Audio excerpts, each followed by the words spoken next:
బొట్టండి అలా చెదిరింది. పాలు పెరుగయ్యింది. తోడెవడేసాడే? పాలు చల్లబడ్డాయని నేనే వేసా. ప్రసాదం మాకు కూడా పెట్టొచ్చుగా.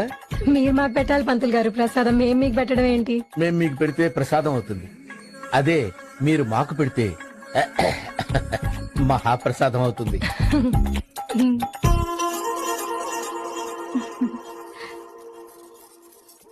మీ పేరేమిటో చెప్పారు కాదు.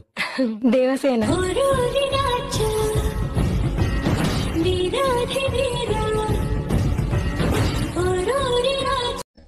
పెళ్ళాం భాగ్యలక్ష్మి బెల్ట్ తీసుకురావే. బెల్ట్ పెట్టేసుకున్నారు. అయితే గన్ తీసుకురావే. మీ పక్కనే ఉంది చూడండి. పర్స్ తీసుకురావే. ఏంటి ఇందాకటి నుంచి ఆర్డర్స్ చేస్తున్నారు? ఏం లేదే, పెళ్ళాం పనులు చేస్తున్నా చూడాలని చిన్నప్పటి నుంచి ఆ కోరికుండిపోయి. ఏ బాగి ఇంకేమనేస్తావా? పెదాలను చేత్తోనే మేము ఎక్కర్లా. డబ్బులు ఎంత? 15 రూపాయలు. ఇవాళ రేపు బ్యాంక్ సెలవు, ఎల్లుండ్రా. బ్యాంకా? నీ బ్యాంక్ ఎక్కడుందో నాకు బాగా తెలుసు. తెయ్. ఎక్కడా? ఇదిగో ఇక్కడ. అలాగే అభ్యంతలేదు.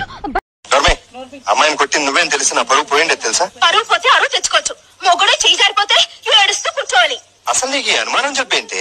ఇదిగో నాకేం జబ్బులు లేవు, పుష్టిగా ఉన్నాను. కావాలంటే డాక్టర్ దగ్గర తీసుకెళ్లి పరీక్షలు చేయించండి. ఆనకు రోగిష్టి పిల్లని అడ్డుగట్టారని తెప్పితో ఊరుకునేది లేదు. ఒకదాంతో ఒకటి సంబంధం లేకుండా మాట్లాడతావేంటి? నేనంతే, మీరు ఒకటంటే నేను రెండంటాను. చిన్నప్పుడు మా నాన్నమ్మ నాకు బస్ ఎక్కువ పోసింది. సరే కాసేపు నేను ఒంటరిగా వదిలే.